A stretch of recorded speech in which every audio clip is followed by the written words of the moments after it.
जैव प्रक्रम में है पोषण मानव दांत मनुष्य में द्विवारबंदी व्यवस्था पाई जाती है, जिसे जीवन काल में 2 प्रकार के दांत अस्थायी व स्थायी पाए जाते हैं। मनुष्य में अस्थायी दांतों की संख्या 20 होती है, जो बच्चों के 6 महीने से आना शुरू हो जाते हैं। दूध के दांत अस्थायी दांत लगभग 8 वर्ष की आयु तक ये सभी गिर जाते हैं। मनुष्य में स्थायी दांतों की संख्या या एक बार दंती की संख्या 12 होती है। दांतों का अध्ययन ओडेंटोलॉजी कहलाता है। मुख्य पदार्थ दांतों का डेंटिन होता है। डेंटिन का निर्माण ओडोंटोब्लास्ट कोशिका द्वारा होता है। यहाँ से दांतों पर सफेद आवरण इनेमल होता है, जो मानव शरीर का सबसे कठोर पदार्थ है। इसका निर्माण एमाइलोब्लास्ट कोशिका द्वारा होता है। मानव मुख पाचन जटिल कार्बनिक पदार्थों का सरल कार्बनिक पदार्थों में परिवर्तित होना टूटना विखंडन कहलाता है तथा इस प्रक्रम को पाचन कहते हैं।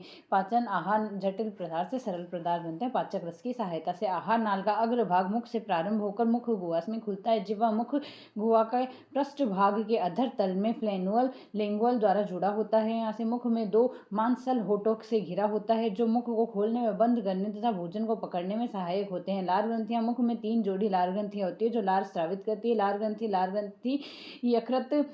यकृत अग्नाशय ये सभी ग्रंथियां पाचक रस स्रावित करती है। सबलिंगुअल अधोग जीवा के नीचे स्थित होती है, वह सर्वाधिक लार स्रावित करती है। इसकी नलिका ब्रोर्थोनिल नलिका कहलाती है। सब मैंडिबुलर यह दोनों जबड़ों के संधि स्थल पर होती है। इस ग्रंथि की नलिका वांस्ट नलिका कहलाती है। कर्ण पूर्व या पैरोडिट है, कान के नीचे स्थित होती है। यह सबसे बड़ी लार ग्रंथि है। इस ग्रंथि को नसिका स्टेनलेस नलिका कहते हैं। मम्पस गलसुआ रोग में इससे सूजन आ जाती है। लार का pH 6.8 होता है। इसकी प्रकृति हल्की अम्लीय होती है। मनुष्य प्रतिदिन लगभग 1.5 लीटर लार स्रावित करता है। मुख में स्टार्च कार्बोहाइड्रेट का पाचन शुरू होता है। लगभग 30% स्टार्च का पाचन मुख में हो जाता है। लार में उपस्थित बाइकार्बोनेट आयन भोजन में उपस्थित अम्ल को उदासीन कर देते हैं। लार एंजाइम एमाइलेज व टाइलिन है, स्टार्च का पाचन करते हैं। स्टार्च माल्टोज व डेक्स्ट्रिन से डाइसैकेराइड बनाती हैं। यहाँ से लाइसोजाइम जीवाणुओं को नष्ट करता है। आंसू व पसीने में भी पाया जाता है। ग्रसनी तालू के पीछे स्थित कुपीनुमा संरचना इसी से होकर भोजन ग्रसिका में जाता है। यह नासा ग्रसनी, मुख ग्रसनी व कंठ ग्रसनी से मिलकर बनी होती है। ग्रसनी में व ग्रसिका के मध्य एपिग्लोटिस घाटी ढक्कन होता है, जो यह सुनिश्चित करता है कि भोजन आहार नाल में ही जाए। यूस्टेकियन नलिका ग्रसिका को कान से जोड़ती है। यह नलिका तेज आवाज में कान के पर्दे को फटने से बचाती है। ग्रसिका इसकी लंबाई 25 सेंटीमीटर होती है। यह भोजन को मुख से अमाशय तक पहुंचाने का कार्य करती है। इसमें किसी प्रकार की पाचन क्रिया नहीं होती है। भोजन की क्रिया क्रमाकुंचन गति कहलाती है। दांतों का प्रकार संरचना व कार्य के आधार पर दांत 4 प्रकार के होते हैं। कृतंक ये सबसे आगे के दांत होते हैं, जो कुतरने व काटने का कार्य करते हैं। प्रत्येक जबड़े में 4 होते हैं। रदनक यह दांत भोजन को चीरने फाड़ने का कार्य करते हैं। प्रत्येक जबड़े में 2 होते हैं। अग्रचर्वनक यह भोजन को चबाने में सहायक होते हैं। प्रत्येक जबड़े में 4 होते हैं।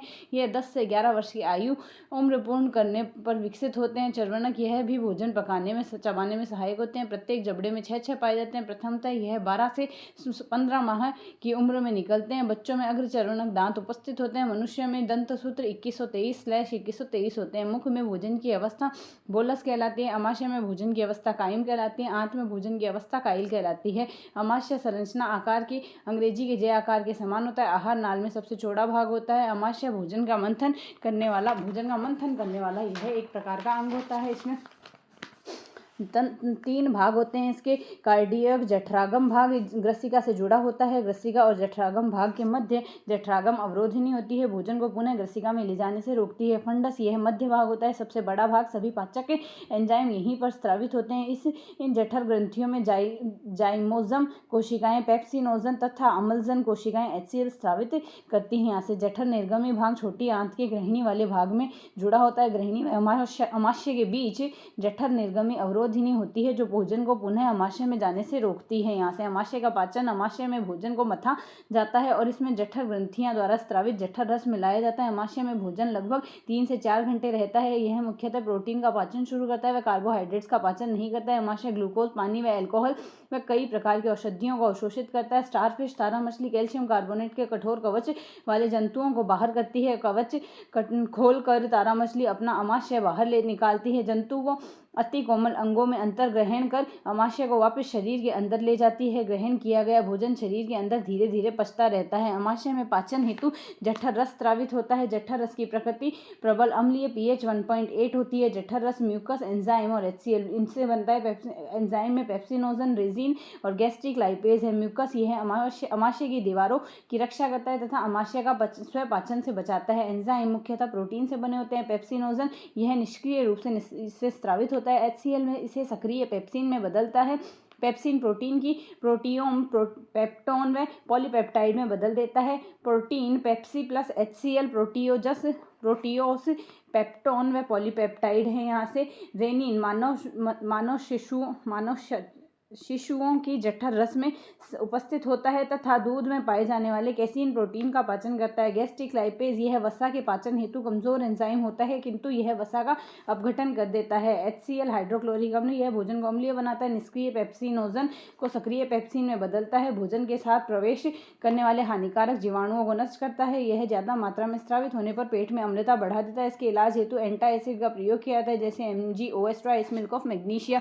छोटी आंत्र, क्षुद्रांत्र यह अमाशय के जठर निर्गमी भाग से शुरू होकर बड़ी आंत्र पर पूर्ण होती है। मानव में इसकी लंबाई 7 मीटर होती है। यहाँ भोजन का सर्वाधिक पचन और अवशोषण होता है। इसके 3 भाग होते हैं। छोटी आंत का पहला व सबसे छोटा भाग होता है जो भोजन को रासायनिक पाचन एंजाइम द्वारा में सबसे महत्वपूर्ण भूमिका निभाता है। यह पित्ताशय व अग्नाशय की वाहिनियों आपस में जुड़ी होती है। अग्र क्षुद्रांत है, यहाँ से यह छोटी आंत का मध्य भाग है। यह भोजन में सर्वाधिक अवशोषण होता है। भोजन का अवशोषण सूक्ष्मांकुर द्वारा होता है। सूक्ष्मांकुर रसांकुर को भोजन अवशोषण की इकाई कहा जाता है। क्षुद्रांत यह छोटी आंत का अंतिम भाग है जो बड़ी आंत में खुलता है। यह उन पोषक तत्वों विशेष रूप से पित्त, लवण व विटामिन का अवशोषण करता है जो अग्र क्षुद्रांत में अवशोषित नहीं हो पाते हैं। ग्रहणी में पाचन, यहाँ भोजन का सर्वाधिक रासायनिक पाचन होता है। ग्रहणी के से अग्नाशय व यकृत जुड़ा होता है। अग्नाशयी रस स्रावित करता है तथा यहाँ अन्य आंत्र रस भी स्रावित होते हैं जो भोजन का रासायनिक पाचन करते हैं। अग्नाशय यह मानव शरीर के दूसरी सबसे बड़ी व हल्के पीले रंग की पाचक ग्रंथि है जिसकी लंबाई 6 से 8 इंच होती है। अग्नाशय एक प्रकार की मिश्रित ग्रंथि है जो यह अंतःस्रावी व बहिःस्रावी दोनों प्रकार के कार्य करते हैं। अग्नाशयी रस, इसका pH का मान 7.5 प्रकृति क्षारीय होती है। इसे पूर्ण पाचक रस भी कहा जाता है। अग्नाशयी रस में उपस्थित एंजाइम व उसके कार्य हैं। यहाँ से एंजाइम ट्रिप्सिन है। ट्रिप्सिन का कार्य प्रोटीन व पाचन करना है। काइमोट्रिप्सिन प्रोटीन व पेप्टाइड व polypeptide, carboxylic peptide protein, peptide व एमिनो अम्ल, एमाइलेज, स्टार्च व कार्बोहाइड्रेट्स का पाचन, स्टार्च, माल्टोज, लाइपेज वसा व वसीय अम्लों को बदलता है। न्यूक्लियेज DNA RNA न्यूक्लियोटाइड में बदलता है।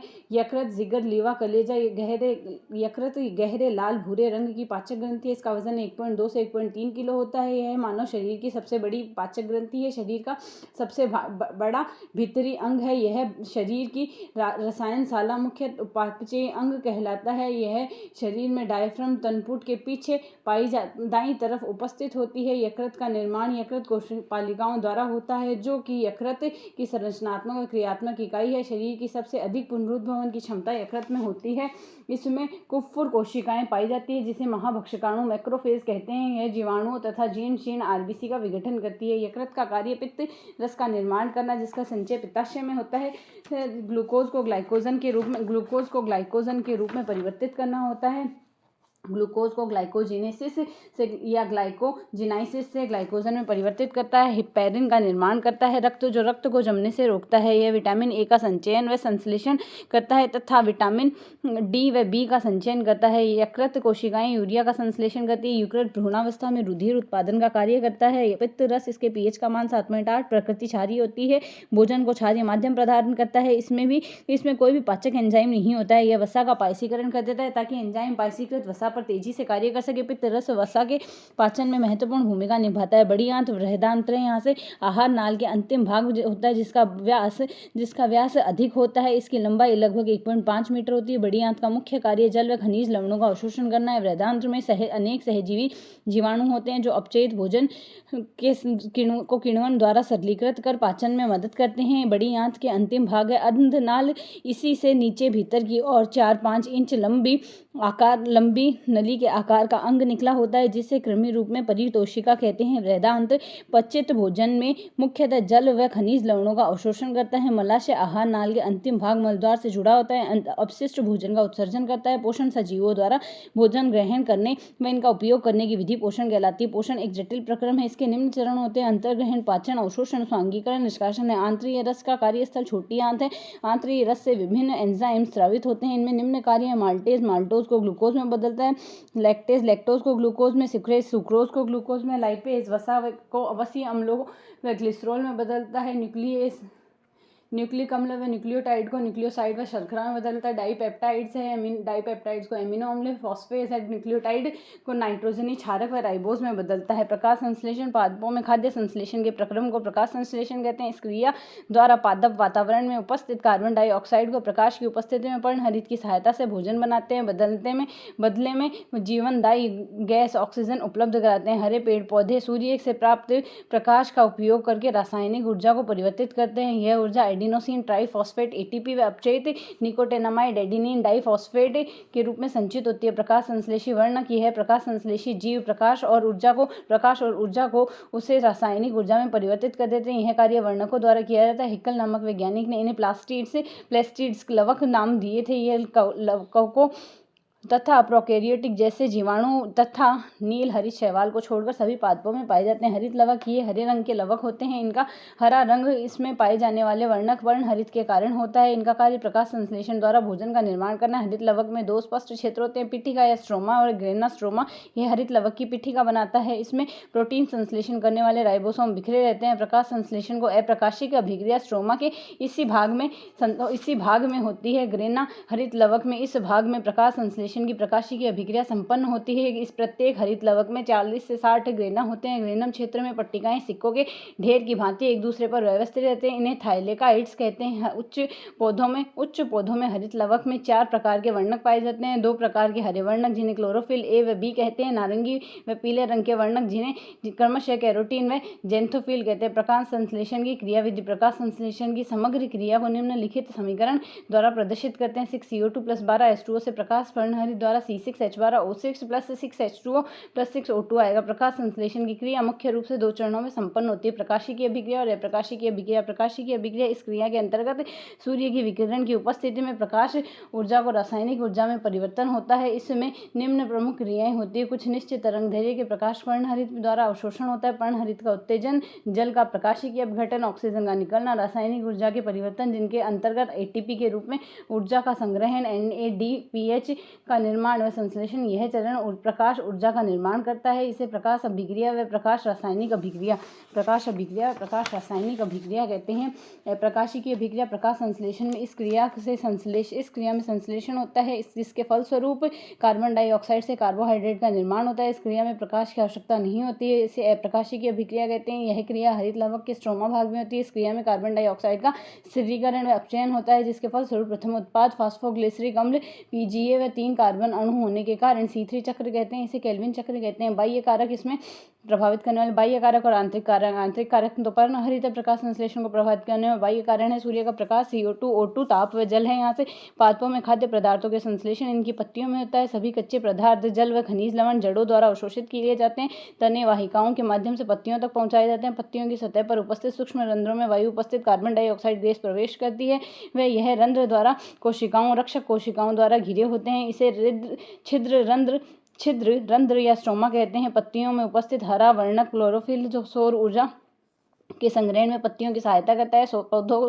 द्वारा सौर ऊर्जा का उपयोग जल व कार्बन डाइऑक्साइड के खाद्य संश्लेषण में होता है। खाद्य संश्लेषण सूर्य के प्रकाश की उपस्थिति में होता है, इसलिए इसे प्रकाश संश्लेषण कहते हैं। प्रकाश संश्लेषण प्रक्रम निम्न समीकरण द्वारा दर्शा सकते हैं: कार्बन डाइऑक्साइड जल सूर्य के प्रकाश व क्लोरोफिल से कार्बोहाइड्रेट व ऑक्सीजन बनाता है। यहाँ से इस प्रक्रम में ऑक्सीजन गैस निर्मुक्त होती है। कार्बोहाइड्रेट अंततः पत्तियों के मंड स्टार्च के रूप में संचित होता है। यह और सजीवों द्वारा अपने स्वस्थ शरीर की वृद्धि व विकास के लिए भोजन के रूप में आवश्यक पोषक तत्वों के ग्रहण करने की प्रक्रिया पोषण कहलाती है। पौधों में सभी पत्तियों के लिए पोषण का स्रोत है। बीजांकुर के बाद नवोद्भिद पादप भी विभिन्न प्रकार के पोषक तत्वों को अवशोषित कर बड़े होते हैं। पौधे अपना पोषण मृदा में उपस्थित पोषक पदार्थों से प्राप्त करते हैं। पौधों के सामान्य वृद्धि के लिए मृदा से प्राप्त होने वाले पोषक तत्वों को पादपों में मात्रात्मक आवश्यकता अनुसार दो भागों में बांटा गया है, बृहत मात्रिक पोषक तत्व और सूक्ष्म मात्रिक पोषक तत्व। बृहत मात्रिक पोषक तत्व वे तत्व जिनकी पौधों को अधिक मात्रा में आवश्यकता होती है, बृहत मात्रिक पोषक तत्व कहलाते हैं। इनकी मात्रा पौधों के उत्तकों में 0.2% से 10% तक पाई जाती है। Carbon, hydrogen, oxygen, nitrogen, potassium, calcium, magnesium, गंधक आदि बृहत मात्रिक पोषक तत्व है।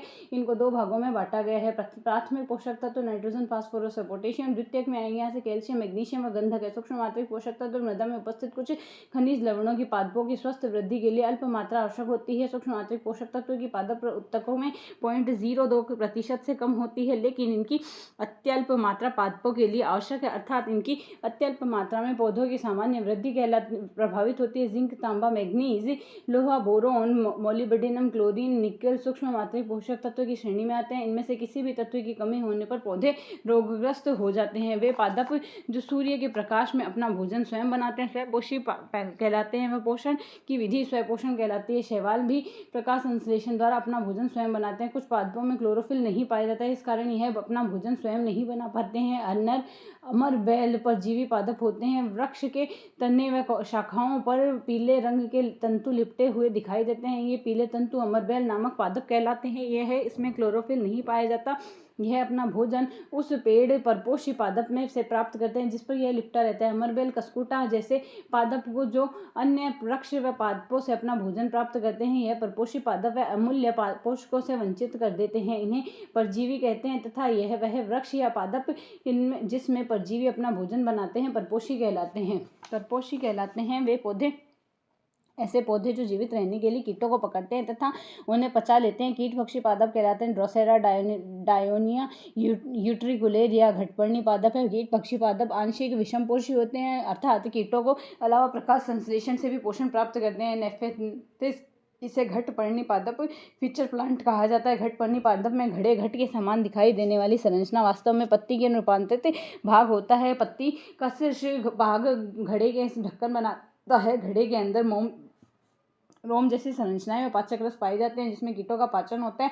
यूट्रिकुलेरिया इसे ब्लैडर वर्ट पादप कहा जाता है। यह एक जलीय कीटभक्षी पादप होता है। मृतजीवी पादप वे पादप जो मृत सड़ी गली वस्तुओं जैव पदार्थों से पोषण प्राप्त करते हैं मृतजीवी कहलाते हैं। ये पादप मृतजीवी व सड़े गली वस्तुओं के तहत की सतह पर पाचक रस स्रावित करते हैं। ये पाचक रस जैव पदार्थों में साधारण व विलय पदार्थों के रूप बदल लेते हैं जिसमें पादप अवशोषित कर पोषक तत्व प्राप्त करते हैं। इस प्रकार की पोषण प्रणाली मृतजीवी पोषण प्रणाली कहलाती है। म्यूकर, कवर, एगेरिकस कवक आदि मृतजीवी पादप है। मोनोट्रोपा एक पुष्पीय पादप है जो मृत वे सड़ी गली वस्तुओं से अपना भोजन प्राप्त करते हैं। वर्षा ऋतु के दौरान अनेक खाद्य पदार्थों कवकों की वृद्धि होने के कारण नष्ट व अनुपयोगी हो जाती है। कवक नम व उष्ण स्थानों अचार चमड़े खाद्य पदार्थों पर उगना पसंद करती है। कवकों की वृद्धि के लिए वर्षा ऋतु सबसे अच्छी परिस्थिति मानी जाती है। सहजीवी कुछ जीव एक दूसरे के साथ रहकर भोजन, जल,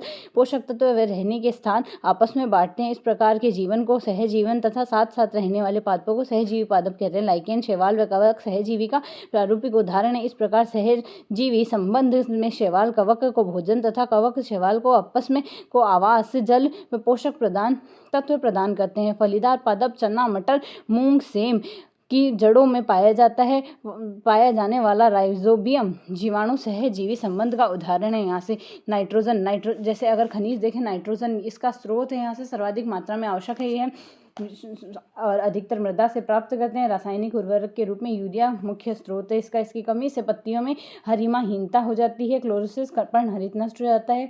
पत्तियां गुलाबी हो जाती है। वृद्धि व कमी व पादप बोने रह जाते हैं। फास्फोरस इसका मुख्य स्रोत मृदा जड़ों से अवशोषण। पौधों में यह कार्बनिक यौगिक के रूप में पाया जाता है। एटीपी, NAD, NADP मुख्य स्रोत है। इसकी कमी से पौधे बोने व गहरे रंग के होते हैं। गहरे बोने में गहरे रंग के होते हैं। पौधों के उत्तक क्षय हो जाता है और पत्तियां विकृत हो जाती है। कैम्बियम की सक्रियता कम हो जाती है। कैल्शियम मृदा में एपेटाइट, कैल्साइट व डोलामाइट एस्को के रूप में पाए जाते हैं। कोशिका भित्ति की मध्य पट्टिका का मुख्य घटक है। यह कोशिका विभाजन व विवर्धन को प्रभावित करता है। पत्तियों में हरिमाहीनता व कोशिका भित्ति में लचीलापन समाप्त हो जाता है। पोटेशियम के मृदा के अवशोषण आयन के रूप में किया जाता है। ऋणायन उदासीनीकरण कला अभिगम क्रिया एंजाइम सक्रियण व परासरण विभव में आवश्यक होती है। तने की वृद्धि रुक जाती है। पत्तियां खुरबटित व हरिमाहीनता हो जाती है। पौधों में रोग प्रतिरोधक क्षमता कम हो जाती है। मैग्नीशियम मृदा में कार्बोनेट व डोलामाइट के रूप में मिलता है। क्लोरोफिल का मुख्य घटक है। पत्तियों में हरिमाहीनता को रोकता है। इसमें हरिमाहीनता आ जाती है। इसकी कमी से गंधक या सल्फर मृदा में सल्फेट के रूप में पाया जाता है। वातावरण में SO2 पौधों के हेतु सल्फर का स्रोत है। हरिमाहीनता में पादप होने लग जाते हैं। इसकी कमी से आयरन अवशोषण फेरिक के रूप में किया जाता है। Fe3+ के रूप में प्रकाश संश्लेषण, श्वसन, प्रोटीन संश्लेषण की क्रियाएं अनियमित हो जाती है। इसकी कमी से और कोशिकाओं की विभाजयी क्रिया रुक जाती है। बोरोन अवशोषण बोरेट आयनों के रूप में होता है। यहाँ से BO3- मुख्य लक्षण इसके गहरे हरे रंग की मोटी पत्तियां होती है। पुष्पों की संख्या में कमी व पुष्प प्राय बंधे हो जाते हैं इसमें। और जिंक अवशोषण Zn+2 आयन के रूप में होता है। मुख्य रोग इसमें लघुपर्णी पत्तियों में आमाप कम व विकृत हो जाती है। तांबा नींबू का शीर्षारंभी रोग, नींबू में डॉगड्रैक रोग हो जाता है। और मोलिबेडिनम फूल गोभी में वीप टेल रोग हो जाता है इसकी कमी से।